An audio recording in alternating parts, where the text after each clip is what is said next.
بسم اللہ الرحمن الرحیم۔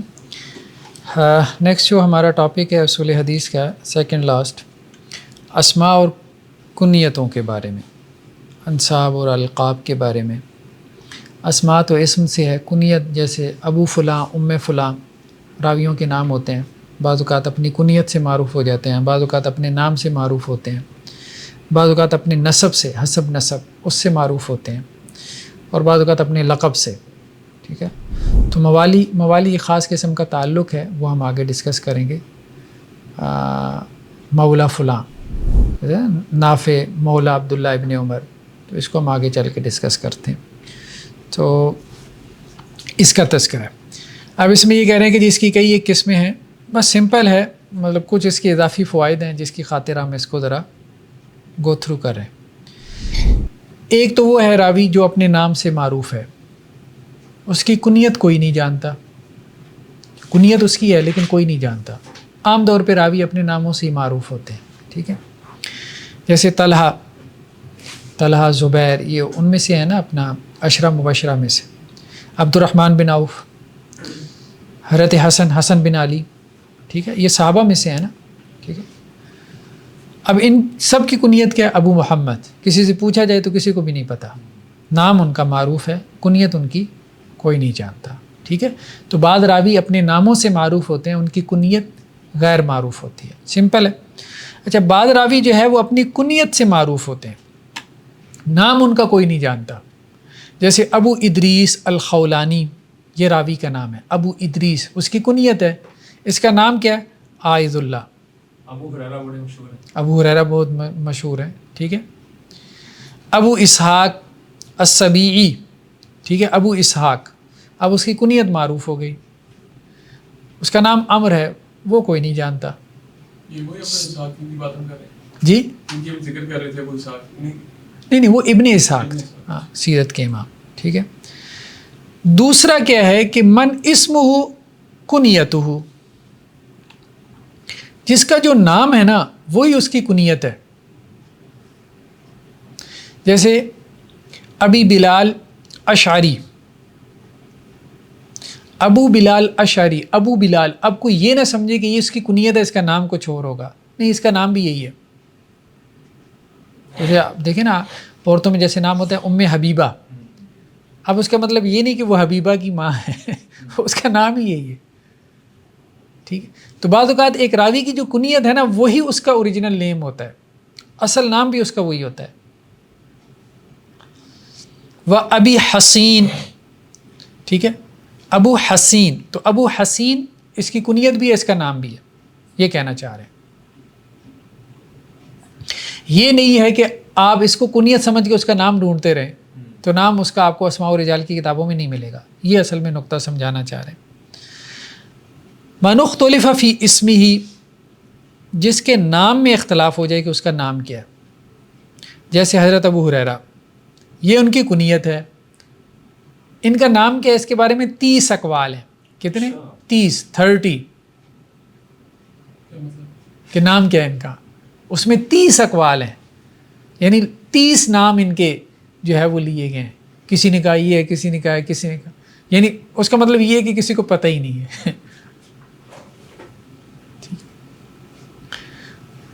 اختلف فی اسمہ واسم ابیہ علی نحو 30 قول، ٹھیک ہے۔ حضرت ابو ہریرہ کو اللہ کے نبی نے جو لقب دیا تھا نا، پیار سے دیا تھا، یہ تو بڑا مشہور ہو گیا۔ ابو تراب حضرت علی کو لقب دیا تھا، وہ اتنا نام پہ غالب نہیں آیا، ہاں، اتنا نہیں، ہاں، یہ آ گیا۔ عبد الرحمن بن صخر، معروف قول یہی ہے کہ ان کا نام عبد الرحمن بن صخر تھا، لیکن مطلب یہ ہے کہ 30 قول ہیں تقریباً، جی۔ چوتھا کیا ہے؟ من اختلف فی کنیتہ، جس کی کنیت میں اختلاف ہو جائے، یعنی نام تو معروف ہے، جیسے اسامہ بن زید، ٹھیک ہے، حضرت زید کے بیٹے اسامہ بن زید، تو ایک قول یہ ہے کہ ان کی کنیت ہے ابو خارجہ، اور ایک قول ہے ابو محمد، اور ایک قول ہے ابو عبداللہ، یعنی بعض جو بایوگرافیز لکھنے والے ہیں وہ کیا کہیں گے؟ ابو خارجہ اسامہ بن زید، اور بعد کہیں گے ابو محمد اسامہ بن زید، اور بعد کہیں گے ابو عبداللہ اسامہ بن زید. تو اس کا مطلب یہ نہیں کہ یہ 3 شخصیتیں، ان کی کنیت میں اختلاف ہے. ٹھیک ہے، ان کو 3 شخصیتیں شمار نہیں کرنا. یعنی مختلف کنیت کی وجہ سے ہو سکتا ہے کوئی بندہ یہ سمجھ لے کہ جی یہ کوئی علیحدہ شخصیت کی بات ہو رہی ہے. من کثرت کنا، جس کی کنیتیں ایک سے زیادہ ہوں، جیسے ابن جریج، ان کی 2 کنیتیں ہیں، ان کو ابو خالد بھی کہتے ہیں، ابو الولید بھی کہتے ہیں. ٹھیک ہے. من وافقت کنیتہ اسم ابی، ٹھیک ہے، جس کی کنیت جو ہے وہ اس کے والد کے نام پر ہو یا اس کے موافق ہو اس کے والد کے نام. جیسے ابو مسلم الاغر بن مسلم المدنی، ابو مسلم، اب اس کے والد کا نام بھی کیا ہے؟ مسلم. ابو مسلم، اس کے والد کا نام بھی کیا ہے؟ مسلم. ٹھیک ہے. ابھی مسلم ان کا اپنا نام مسلم تھا، ان کا نام ابو مسلم ہے نا. ابو مسلم ان کی کنیت ہے، کنیت سے معروف ہو گئے. والد کا نام بھی مسلم تھا. یعنی آپ یوں سمجھ لیں، بعض اوقات ضروری نہیں ہوتا کہ بیٹا ہو، کنیت ضروری نہیں بیٹے کے نام پہ ہو، لیکن مثال کے طور پر کنسیڈر کرتے ہیں بیٹے کا نام بھی مسلم تھا، اس لیے انہوں نے کہا کہ جی میں ابو مسلم ہوں، باپ کا نام بھی مسلم تھا. ٹھیک ہے. تو مطلب جس کی کنیت اور اس کے والد کا نام سیم ہے. من وافق اسم ابیہ اسم شیخہ، یعنی اس کے شیخ کا نام اور اس کے والد کا نام سیم ہے. جیسے ربیع بن انس ان انس. ٹھیک ہے. ربیع بن انس کس سے روایت کر رہے ہیں؟ انس سے. اب کوئی یہ نہ سمجھے کہ ربیع حضرت انس کے بیٹے ہیں. ربیع بن انس جو ہے یعنی پہلا انس ان کا والد ہے، جو انس بکری ہے، فابوہ بکری. ٹھیک ہے. ان کے والد کیا ہیں؟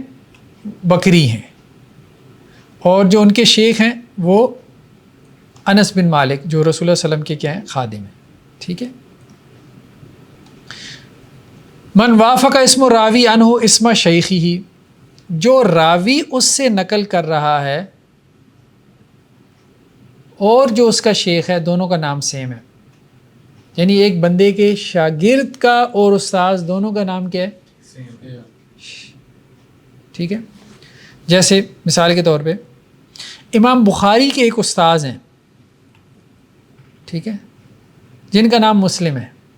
امام بخاری کے ایک استاد ہیں جن کا نام مسلم ہے، اور امام بخاری کے استاد کا نام کیا ہے؟ مسلم بن ابراہیم الفراہیدی. یہ امام بخاری کے استاد ہیں.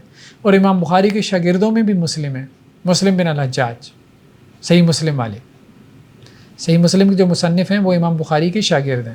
اور امام بخاری کے استاذوں میں ایک ہیں جن کا نام مسلم بن ابراہیم الفراہیدی ہے. تو اب اگر کوئی محدث یہ کہے حدثنا مسلم عن البخاری عن مسلم، تو کوئی یہ نہ کہے بھائی سند میں غلطی ہو گئی ہے، ریپیٹیشن ہو گئی ہے، یا سند میں کیا ہے؟ سند مقلوب ہے. وہ قلب ہم نے پڑھا تھا نا، بعض اوقات راوی کیا کرتا ہے وہ آگے پیچھے کر دیتا ہے اس کو. ٹھیک ہے. تو کوئی یہ نہ سمجھے کہ اس کی سند میں قلب ہے یا اس میں تکرار ہے، حالانکہ ایسا نہیں ہے. کیوں؟ کیونکہ جو راوی ہے، ٹھیک ہے، اس کے شاگرد اور اس کے استاذ کا نام سیم ہے. تو بعض اوقات یہ بھی ہو جاتا ہے. من اتفق اسمہ واسم شیخہ وشیخ شیخہ، اس کا اپنا نام، اس کے شیخ کا نام اور شیخ کے شیخ دادا استاذ کا نام بھی وہی ہے. ٹھیک ہے. جیسے سند میں کیا آتا ہے؟ عمران ان عمران ان عمران، عمران عمران سے اور وہ عمران سے. ہو گئی یار یہ کیا سند ہو گئی، عمران عمران آ گئے. تو فالاول عمران القصیر، پہلا عمران عمران القصیر ہے، دوسرا ابو رجاء العطاردی ہے، اور تیسرا ابن حسین الصحابی المعروف. ٹھیک ہے.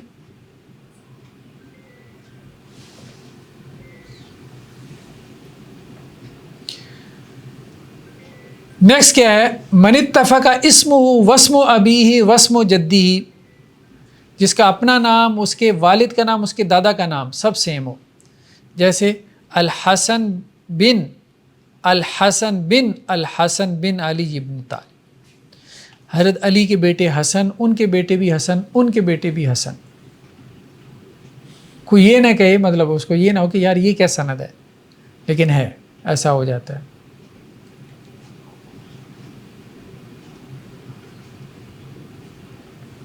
من وافقت کنیتہ کنیت زوجتہ، یعنی اس کی اور اس کی بیوی کی کنیت دونوں سیم ہو. جیسے حضرت ابو ایوب اور ام ایوب انصاری، دونوں کی کنیت سیم ہے، ابو ایوب اور ام ایوب.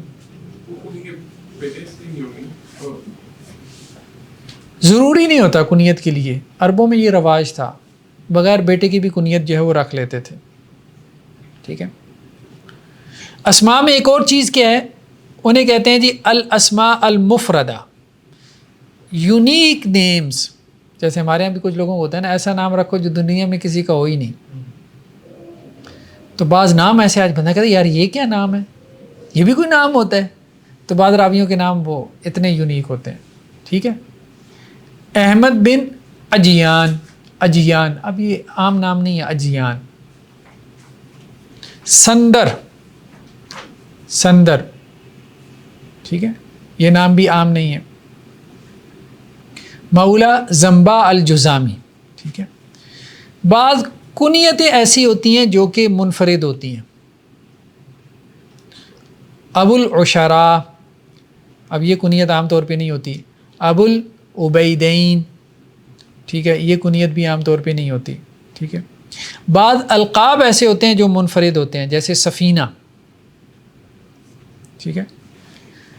سفینہ جو ہے یہ ایک منفرد لقب ہے. ٹھیک ہے. ان کا نام آتا ہے جی عمیر تھا یا مہران تھا یا صالح تھا، واللہ اعلم. ٹھیک ہے. سحنون بھی اب جو ہے وہ عام لقب نہیں ہے. ٹھیک ہے. واللقب قد یکون بلفظ الاسم، بعض اوقات لقب جو ہے وہ مطلب نام ہی بن جاتا ہے ایک طرح سے. ٹھیک ہے. جیسے سفینہ. ٹھیک ہے. اور بعض اوقات جو ہے وہ کنیت کی طرح ہوتا ہے، جیسے ابو تراب. ٹھیک ہے. حضرت علی بن ابی طالب کا لقب تھا. اچھا، بعض اوقات جو لقب ہوتا ہے وہ کسی پیشے کی طرف ہوتا ہے، جو اس کا پروفیشن ہو راوی کا، یا اگر اس میں کوئی عیب ہے تو اس کی وجہ سے بھی اس کا کوئی لقب پڑ جاتا ہے، یا اس کے پروفیشن کی وجہ سے. جیسے العارج، لنگڑے کو کہتے ہیں. کسی کی ٹانگ میں لنگ تھا کسی راوی کا تو وہ عارج معروف ہو گیا. خیاط، کوئی درزی تھا، ٹھیک ہے، تو وہ خیاط معروف ہو گیا. بزاز، کوئی کپڑے بیچتا تھا تو وہ اس نام سے معروف ہو گیا. بعض اوقات جو نسبت ہوتی ہے، نسبت وہ قبیلے کی طرف ہوتی ہے. ٹھیک ہے. اور قبیلہ کیسے کہتے ہیں؟ مطلب جو ایک شخص کی اولاد ہو، جیسے قریشی، دوسی. ٹھیک ہے. اور بعض اوقات جو نسبت ہوتی ہے وہ وطن کی طرف ہوتی ہے، یا شہر کی طرف ہوتی ہے، یا محلے کی طرف بھی ہوتی ہے، یا اپنی جاگیر اور جائیداد کی طرف بھی ہوتی ہے. جیسے بغدادی، بغداد کا رہنے والا. زعی مطلب ایک جاگیر کا نام تھا، اس کی طرف نسبت ہے. قطعی، الدارقطنی، امام دارقطنی. قطعی اور دارقطنی یہ بغداد میں دو محلوں کے نام تھے، ان کی طرف نسبت ہے. تو نسبت محلے کی طرف ہو سکتی ہے، جیسے ہمارے یہاں لاہور سے لاہوری کہہ دیتے ہیں. ٹھیک ہے. پنجاب سے پنجابی کہہ دیتے ہیں. تو یہ بعض اوقات نسبت جو ہے وہ غیر اب کی طرف بھی ہوتی ہے. ہونی نہیں چاہیے، لیکن بعض اوقات ہوتا ہے کہ کوئی لے پالک ہوتا ہے، اڈاپٹیڈ چائلڈ ہوتا ہے، تو جس نے اڈاپٹ کیا ہوتا ہے اس کی طرف اس کی نسبت ہو جاتی ہے. جیسے مقداد بن اسود. ٹھیک ہے. تو یہ اسود کی طرف منسوب کیے گئے، کیونکہ یہ ان کے اڈاپٹیڈ تھے. حالانکہ ان کا نام کیا ہے؟ مقداد بن عمر بن سالبہ، والد کا نام عمر ہے، لیکن اسود نے چونکہ پالا تھا تو مقداد بن اسود معروف ہو گیا. اسود ان کا والد نہیں ہے. ٹھیک ہے. بعض اوقات جو نسبت ہوتی ہے وہ ماں کی طرف ہوتی ہے.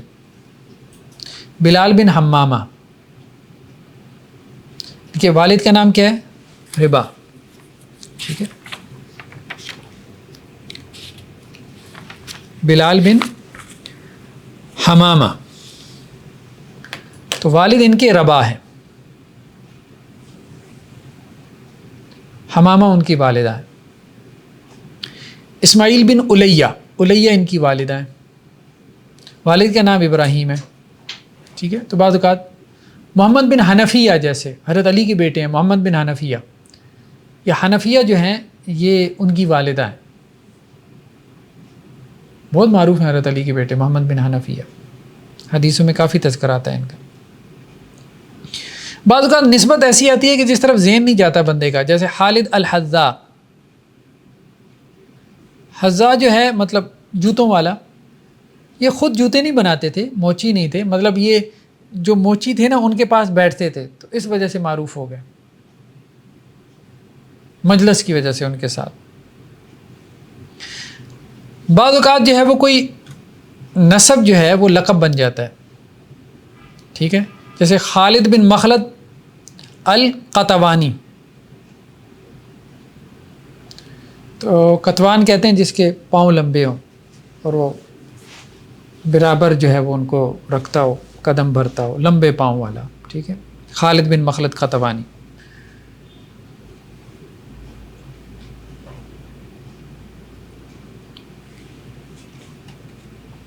جب بعض اوقات کہتے ہیں کہ جی کسی کا لقب جو ہے وہ کسی کا نسب، وہ اس سے مراد ظاہر نہیں ہوتا، یعنی جو اس کا ظاہری مفہوم ہوتا ہے نا وہ مراد نہیں ہوتا.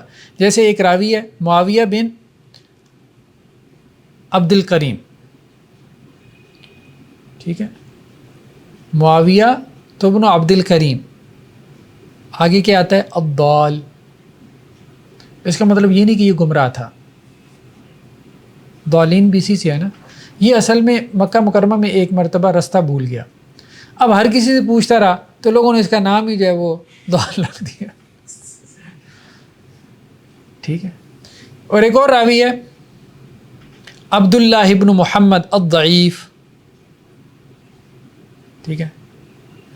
اب یہ بیچارہ نحیف تھا، کمزور تھا، جسماً کمزور تھا. مطلب اس کا مطلب یہ نہیں کہ ضعیف راوی ہے تو اس کا نام ہی ضعیف پڑ گیا، نہیں، ضعیف راوی نہیں ہے، جسماً کمزور ہونے کی وجہ سے اس کا نام ہی ضعیف پڑ گیا. ٹھیک ہے. تو حافظ عبد الغنی کہتے ہیں کہ یہ دو بڑے آدمی ہیں لیکن ان کے لقب اچھے نہیں ہیں. ٹھیک ہے. ایک اور راوی ہے، اس کا نام ہے حسن بن یزید القوی.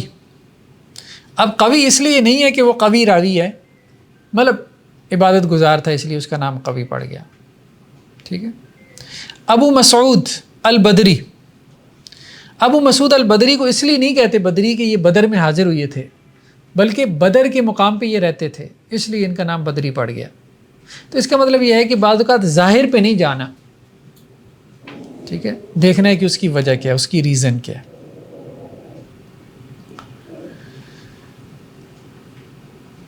اسی میں نیکسٹ چیز کیا ہے؟ ولا. ولا جو ہے اس کی 3 اقسام ہیں. پہلی اتاقہ، آزادی سے، ولا الاتاقہ عام طور پہ یہی ہوتی ہے. ٹھیک ہے. کہ ایک راوی کو کسی قبیلے نے آزاد کیا تو اب اس راوی کی نسبت اس قبیلے کی طرف ہو جاتی ہے، وہ اس قبیلے کا فرد نہیں ہے، یعنی اس کا نسب نہیں ہے وہاں پہ. تو بعض اوقات یہ ہوتا تھا کہ کسی راوی کو کسی قبیلے نے آزاد کیا ہوتا تھا تو وہ اعزاز کے طور پہ اپنی نسبت جو ہے وہ ان کی طرف کر لیتا تھا. جیسے لیث بن سعد المصری الفہمی مولا فہم، تو یہ ان کا ان کے مطلب آزاد کردہ یہ غلام تھے، تو اس لیے یہ فہمی کہلا، یہ فہمی ہیں نہیں.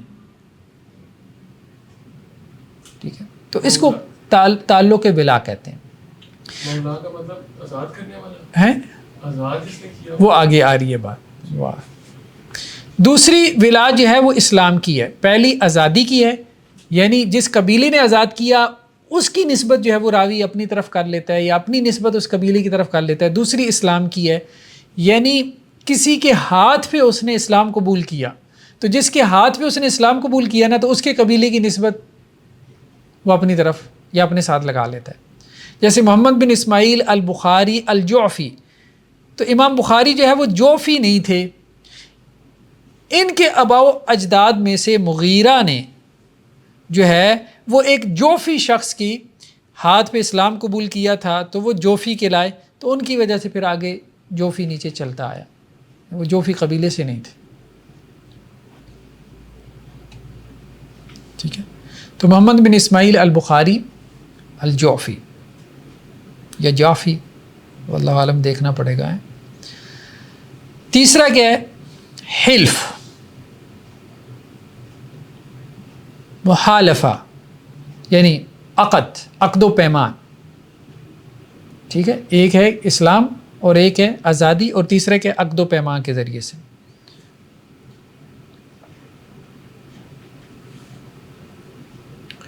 وہ ایک قبیلہ دوسرے کے ساتھ عقد و پیمان کر لیتا تھا نا کہ ہم آپ کے سپورٹر ہیں، تو اس ذریعے سے بھی ولا ثابت ہو جاتی تھی. ٹھیک ہے، تو امام مالک بن انس الاصبحی التیمی، تو تیمی یہ کیا ہے؟ ولان تیمی ہے، تیمی قبیلے سے ان کا تعلق نہیں ہے. ٹھیک ہے، چلیں جی. اچھا، مولا کا لفظ جو ہے، مولا کے لفظ کے کیا معنی ہیں؟ تو یہ کہتے ہیں ایک ہے مولا اعلیٰ، وہ ہے جو موتق ہے، آزاد کرنے والا ہے، اس کو کیا کہتے ہیں؟ مولا اعلیٰ. یعنی مولا کا لفظ موتق کے لیے بولا جاتا ہے، آزاد کرنے والے کے لیے بھی بولا جاتا ہے، آقا کے لیے بھی، مالک کے لیے بھی بولا جاتا ہے. ٹھیک ہے، اور ایک ہے مولا اسفل. ٹھیک ہے، مولا اسفل، اور یہ کون ہے؟ یہ عتیق ہے جو آزاد ہونے والا ہے. چلیں جی، لاسٹ ہمارا جو ٹاپک ہے اس میں وہ ہے احادیث کی تصانیف. احادیث کی تصانیف یعنی آپ یوں سمجھ لیں کہ مختلف تھیمز ہیں جن کے تحت احادیث کی کتب کو کمپائل کیا گیا. ان میں سے چند ایک کو ہم ڈسکس کر لیتے ہیں.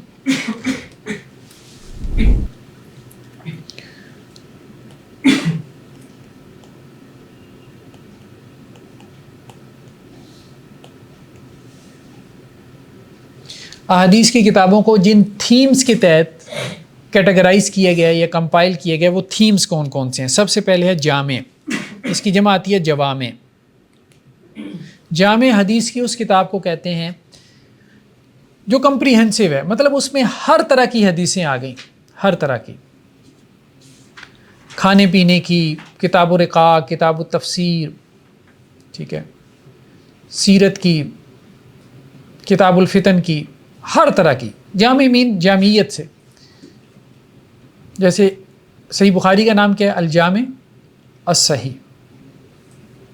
صحیح بخاری کا نام کیا ہے؟ الجامع الصحیح. ٹھیک ہے،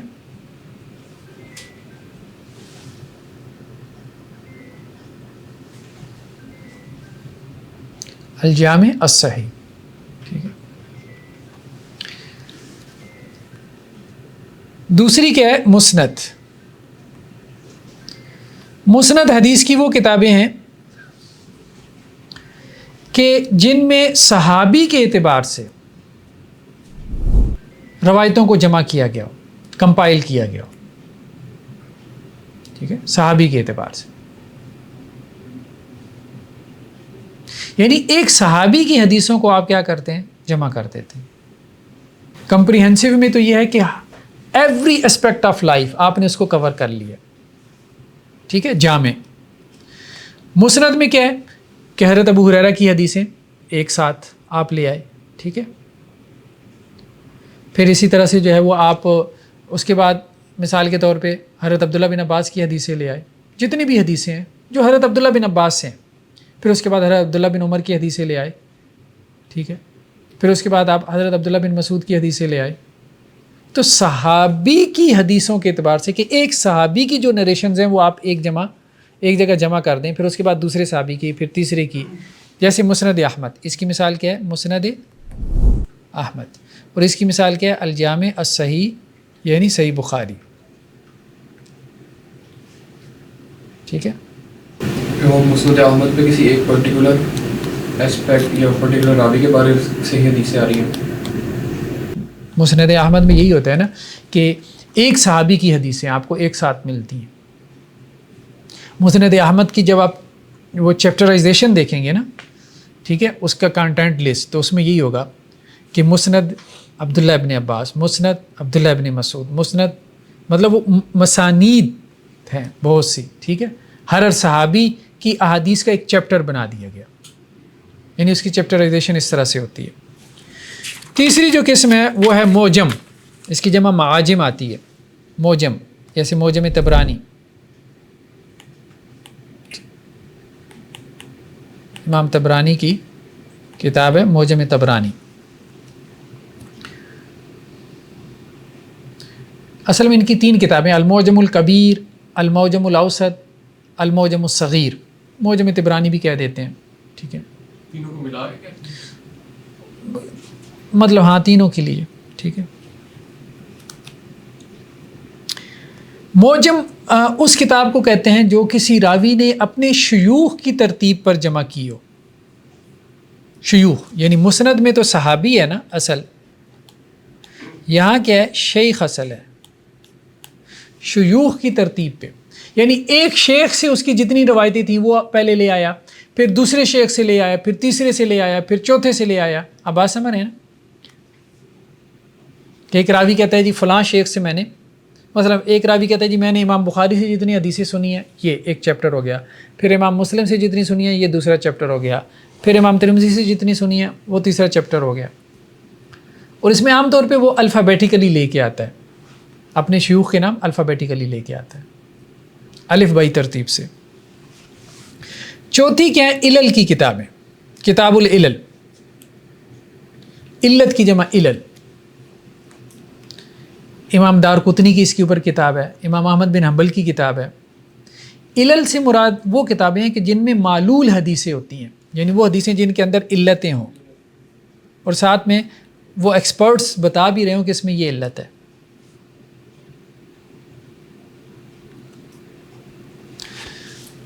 چوتھی قسم ہے جز، اس کی جمع اجزاء آتی ہے. امام بخاری کی کتاب ہے جز رفع الیدین، جز و رفع الیدین، ٹھیک ہے. جز کسے کہتے ہیں؟ جز کہتے ہیں کہ ایک موضوع پہ آپ حدیثیں جمع کر دیں، کسی ایک موضوع پہ. جیسے امام بخاری نے رفع الیدین پہ حدیثیں جمع کر دیں، ایک کتاب میں صرف رفع الیدین کی حدیثیں جمع کر دیں، اس کو ہم کہہ رہے ہیں جز رفع الیدین. یا پھر یہ بھی ہوتا ہے کہ اس میں ایک راوی کی حدیثیں جمع کر دیں، ایک موضوع یا ایک راوی، ایک راوی ہو یا ایک موضوع ہو، ٹھیک ہے.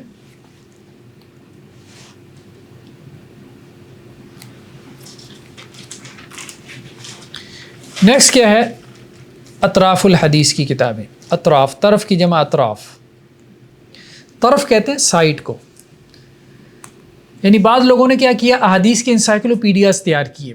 پرانے زمانے میں تو اب ظاہری بات ہے، اب تو خیر کمپیوٹرائزیشن ہو رہی ہے، سافٹ ویئرز آ رہے ہیں ہمارے پاس، شاملہ ہو گیا اور حدیث کے. اس وقت کیا ہوتا تھا کہ وہ انسائکلوپیڈیاز بناتے تھے.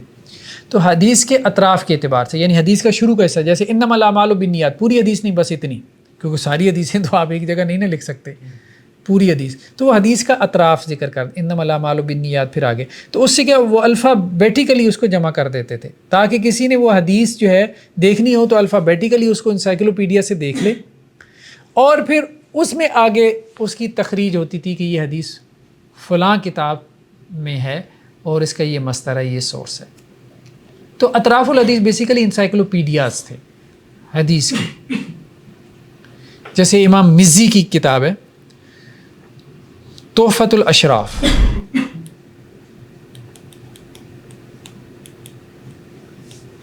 تحفۃ الاشراف امام مزی کی کتاب ہے، بمعرفت الاطراف، ٹھیک ہے، پورا نام اس کا یہ.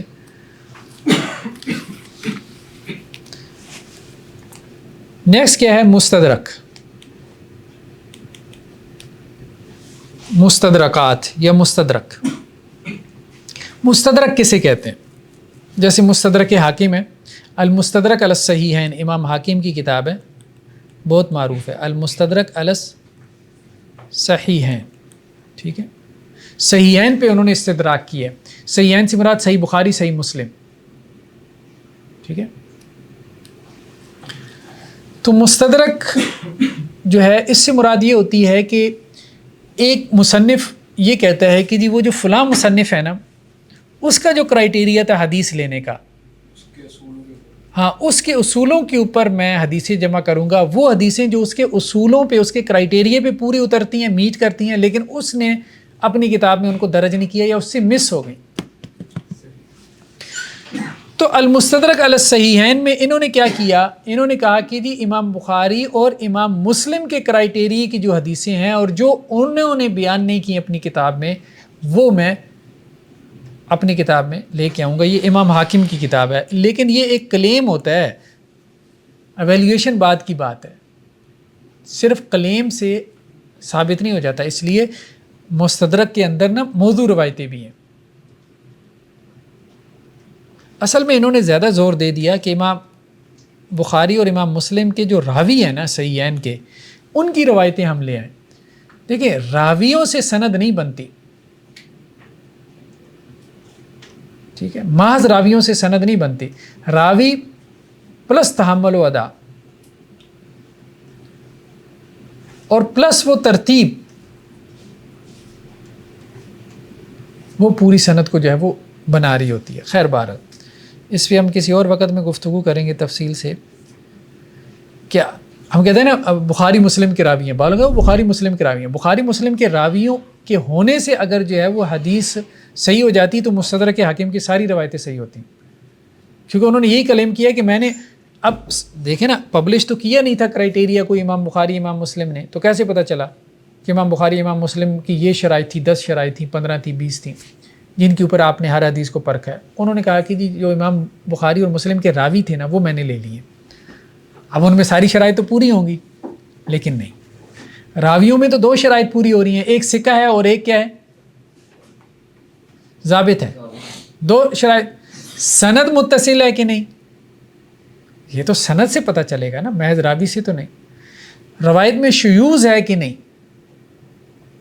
ٹھیک ہے، ثقہ راوی جو ہے وہ اوثق کی یا ثقات کی مخالفت کر رہا ہے کہ نہیں، روایت میں کوئی علت ہے کہ نہیں. یہ شرائط تو رہ گئیں، صرف 2 شرائط. راوی لینے سے بھی 2 شرائط پوری ہو رہی ہیں کہ راوی چلے ثقہ ہے، چلے مان لیا، سند کا کنیکٹڈ ہونا ضروری ہے، ٹھیک ہے، روایت شاذ نہ ہو. لاسٹ کیا ہے، مستخرج. ہاں سنن کی کتابیں بھی ہیں، ہاں وہ بھی ہم ڈسکس کر لیتے ہیں. مستخرج میں وہ کہہ رہے ہیں کہ بیسیکلی یہ ہے کہ جو کوئی صاحب کتاب جو ہے وہ دوسری جو کتاب ہے اس کتاب کے متن کو اپنی سند سے بیان کرے. ٹھیک ہے، جیسے اصبہانی جو ہیں یہ صحیحین کے اوپر مستخرج مرتب کر رہے ہیں، تو یہ صحیحین کے متون جو ہیں یہ کہہ رہے ہیں کہ متن صحیحین کا ہے، صحیح بخاری صحیح مسلم کا ہے، سند میری ہے، اس کو وہ مستخرج کہہ رہے ہیں. ٹھیک ہے جی. ہاں ایک چیز رہ گئی تھی وہ سنن کی.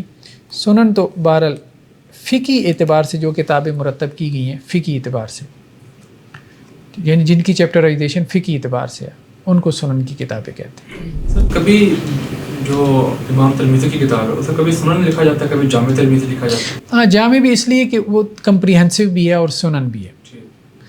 مثال کے طور پہ جو سنن کی کتابیں ہوں گی نا آپ دیکھیں گے کہ وہ کسی فقہی چیپٹر سے ان کا آغاز ہوگا، جیسے کتاب الطہارہ. ٹھیک ہے، کتاب الطہارہ. امام بخاری کی کتابیں بھی تو شروع ہوتی ہیں. نہیں، امام بخاری کے پہلا چیپٹر کتاب الطہارہ نہیں ہے، کتاب الایمان غالباً وحی ہے، کتاب الوحی ہے. دیکھ لیتے ہیں، میرے خیال میں وحی ہے، وحی کا ہی بیان. چلیں جی، اور کوئی کویشچن ہے؟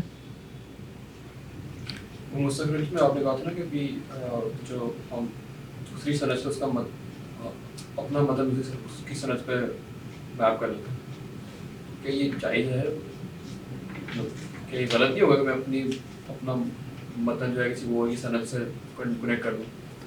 نہیں، وہ یہ کہہ رہے ہیں کہ جی دیکھیں امام بخاری کو یہ متن ملا ہے ان کی سند سے، اور جو جو مصنف مستخرج کے نام سے کتاب لکھ رہا ہے صحیح بخاری پہ، تو وہ یہ کہہ رہا ہے کہ وہ متن جو ہے وہ مجھے اس سند سے ملا ہے، تو وہ اس کے لیے سپورٹنگ ہو رہا ہے نا. کسی اور سند سے بھی وہ متن تو مروی ہو سکتا ہے نا. ہاں لیکن وہ متن بعینی نہیں ہوتا، بالکل وہی نہیں ہوتا، تھوڑی بہت چینجز ہوتی ہیں.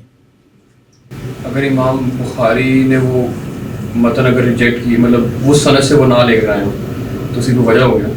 انہوں نے جس سند سے سنا ہے امام بخاری نے اسی سند سے نقل کرنا ہے نا. ہر بندے کے استاذ تو سیم نہیں ہے، کسی اور محدث کے استاذ کوئی اور ہیں، انہوں نے اس سے سنی ہے تو انہوں نے وہاں سے نقل کر دی. چلیں جی، آج پھر ہمارا جو ہے یہ اصول حدیث کا جو ہمارا یہ جو لیکچرز تھا، یہ سبجیکٹ کہہ لیں، یہ کمپلیٹ ہو گیا. تو نیکسٹ پھر ہم انشاءاللہ اس کو آن لائن پھر چلاتے ہیں اس کو، اور موسٹ پروبیبلی یہی ہے کہ ہم جمعے والے دن پھر یہ کلاس رکھیں ہم آفٹر عشاء. ٹھیک، ہاں اس میں یہ ہے کہ ہم ایک تو ریڈر کی طرف جاتے ہیں، اور دوسرا آپ لوگوں نے گرامر پڑھی ہے کچھ کہ نہیں؟ کچھ پڑھ لی ہے. اصل میں جو ریڈر ہے نا، ریڈر کے اندر خود گرامر موجود ہے، اس کے لیے آپ کو گرامر پڑھنے کی ضرورت نہیں. وہ ایک آپ کہہ لیں کہ جی دوسرا انداز ہے. اور آن لائن میں نا زیادہ گرامر اس طرح سے وہ ہیوی ہو جاتی ہے. یہ فزیکل موڈ میں تو لوگ سمجھ لیں تو سمجھ لیں گرامر، آن لائن میں کوئی بہت ہی ڈیڈیکیٹڈ ہو تو وہ سمجھ سکتا ہے. ٹھیک ہے، یا جس کو پہلے کچھ ہاؤ نہ ہو. تو آن لائن میں آسان انداز جو سمپل وے ہے وہ ہے ریڈر کا ہی، کہ ریڈر کے ذریعے سے آپ گرامر پڑھائیں، یہ زیادہ بہتر ہے. تو ہم ریڈر پڑھیں گے اور آپ کو وہ کام آتا رہے گا اپنا، جو بھی آپ نے گرامر وغیرہ پڑھی ہے. تو اس میں ہوتا یہی ہے کہ شروع میں ایک ہلکا سا قاعدہ بیان کر دیا جاتا ہے، بس ایک لائن ہوتی ہے، بس لائن بھی کیا 2-4 لفظ ہوتے ہیں بس، یہ اسی کے اوپر پورا لیسن ہوتا ہے، یعنی اس کی پریکٹس کے اوپر. ٹھیک ہے جی، سبحانک اللہم و بحمدک نشہد ان لا الہ الا انت